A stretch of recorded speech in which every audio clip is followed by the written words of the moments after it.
Hello everyone, Weather Jamaica here. Welcome to this updated video on weather across Jamaica and the Caribbean. It is Friday evening, April 7, 2023. Now before we jump into it, please ensure that you guys like the video, share it, subscribe and tap the notification bell so that you'll be notified every time I post a brand new video. Feel free to leave a comment down in the comment section letting me know what weather has been like in your area recently. Also feel free to ask any other related question that you might have about the future of the weather in your specific area. I respond to all comments and I really live for this stuff. Alright, so taking a look at the surface map of the Atlantic for this evening, we still have the trough across portions of the northeastern Caribbean, affecting those spots with some overcast skies, showers and thunderstorms, and we still have that high pressure ridge that's sending a lot of easterly trade winds across the main development region into the Caribbean. Taking a look at the visible satellite images before the sun went down, you can see those low-level patches of clouds moving from east to west in that easterly trade wind across the main development region into the Caribbean, and we can also see some high-level or upper-level clouds being pushed off towards the east-northeast, all courtesy of that west-southwesterly wind shear. And we can see those clouds across portions of Puerto Rico, the Dominican Republic, Haiti, even the Turks and Caicos associated with that trough. And yes, we indeed do have some amount of sparkling white dots in there that indicates some amount of lightning flashes and thunderstorms across those spots, still affecting those areas, even some areas being highlighted in purple that signifies some amount of severe thunderstorms taking place. We'll be talking more about the rest of the Caribbean weather later on. Let's focus our attention on the prediction that was made for today's weather, for Friday's weather, in yesterday's video. It was stated that we would have received some rainfall across sections of northern and eastern Jamaica in the morning, and then affecting portions of central and western Jamaica during the afternoon. And if you remember specifically, the video was stating that we would have the wind shear coming in from the northwest, which would lead to majority of the rainfall across portions of southern parishes.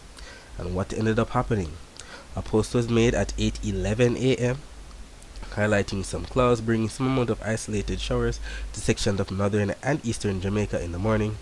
Then during the afternoon, we had a buildup of clouds across sections of central and western Jamaica, especially southern parishes, and all of these clouds brought about some amount of rainfall across some spots. And we even had some of our commenters on both Instagram and Twitter confirming this rainfall. On Twitter, we have Chirpy Fellow stating, just had a cloud burst here in parts of Meadowbrook, came and went very quickly, hope for some soon. On our Instagram page, Ram JA stating Portmore fully active, Simret Selassie stating rain and more rain, Kingston 6, Rose BW stating raining moderately, and that person is in Portmore.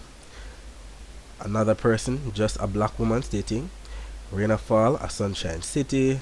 Another person, raining in St. Catherine, rain in Gregory Park, says another person. We get some rain in our village today, Spainside. And finally, Michael stating moderate rainfall in Rock Hall, St. Andrew. So that indeed confirms the rainfall that was seen on the satellite images and Doppler radar images. If we actually take a look at the visible satellite images before the sun went down, we can see that yes, we had a buildup of clouds across especially southern Jamaica.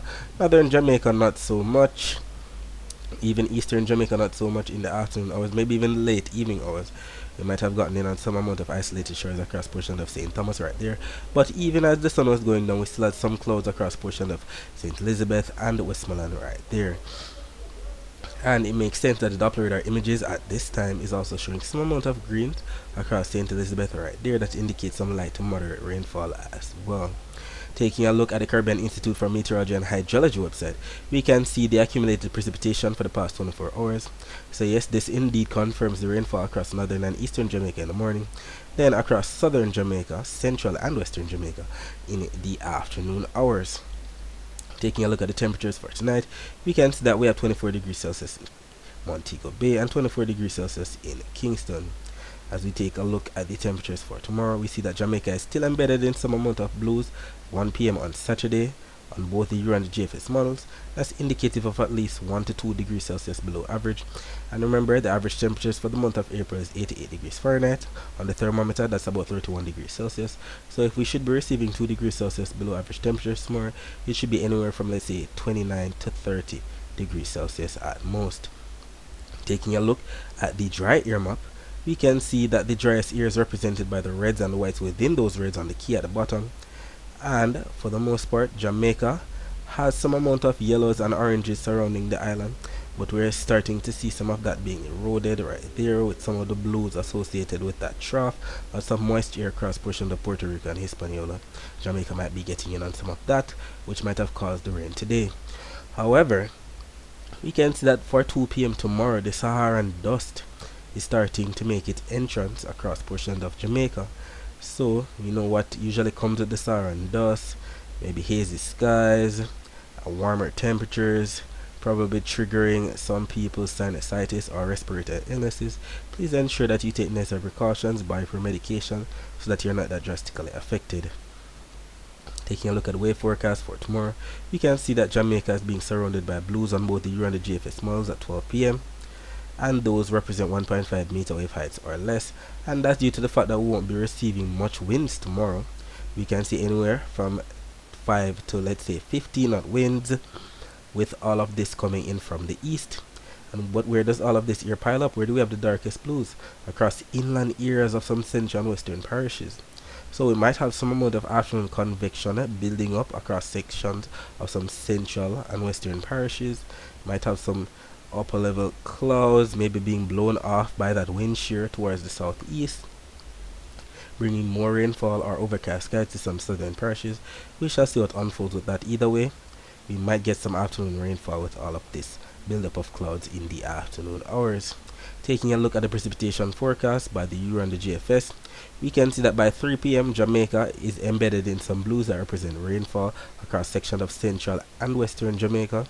So it makes sense that what we saw on the wind forecast with the buildup of clouds and the less winds across sections of inland areas of central and western parishes, it would cause some amount of cloud buildup, bring about some amount of afternoon convection, and then maybe even some thunderstorms in there possible. Alright, so taking a look at the accumulated precipitation forecast, we can see that both maps are showing some amount of rainfall. The consensus is not really there. We can see some rainfall right there across portions of Kingston and St. Andrew, as well as portions of central and western Jamaica. Either way, we'll see what unfolds with that. We know that it's gonna rain definitely somewhere in Jamaica tomorrow, especially central and western Jamaica. And we're indeed grateful because April is one of the driest months of the year. We usually receive 114 millimeters of rainfall this month, and we are indeed grateful for the rain that we've been receiving thus far. Alright, so that's it for the forecast across Jamaica. Let's focus our attention on the rest of the Caribbean. So as stated, we see a lot of clouds right there across portions of the Turks and Caicos, Hispaniola, Puerto Rico, section of the US and British Virgin Islands, maybe even Anguilla, St. Kitts, Antigua and Barbuda still receiving some amount of rainfall. We can see some fast moving easterly clouds across portions of Trinidad and Tobago, even sections to the west of Barbados as well. You can see some clouds building up across portions of Costa Rica, and we still have that cold front bringing a lot of overcast skies and rainfall across portions of the southern and eastern United States. Taking a look at the Doppler radar images, we know that Doppler radar images show the actual rainfall over an area, and we can see a lot of heavy rainfall still surrounding portions of Puerto Rico.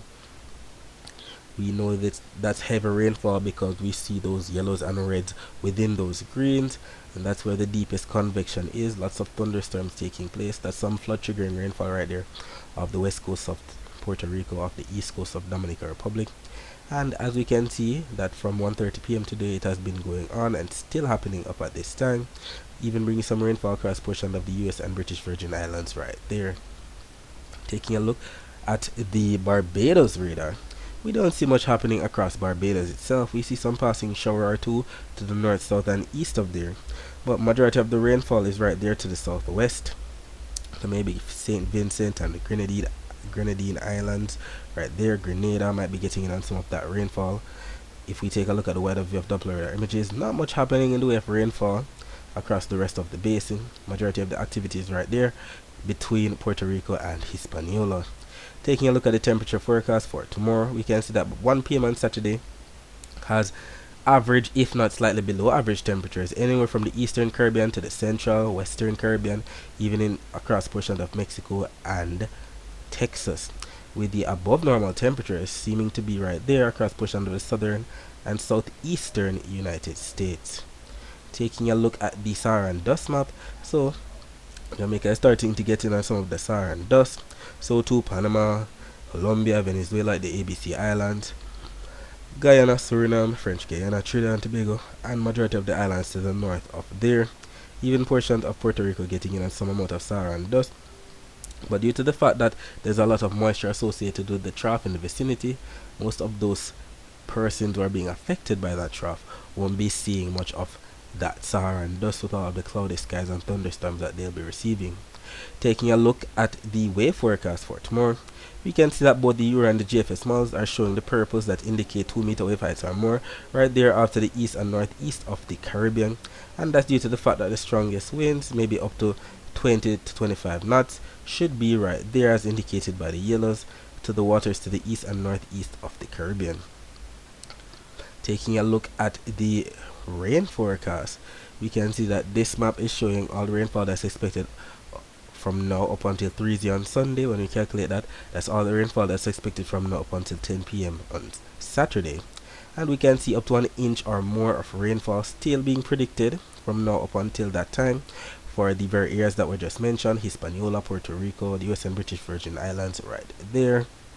Even areas to the south of there, we can see agreement.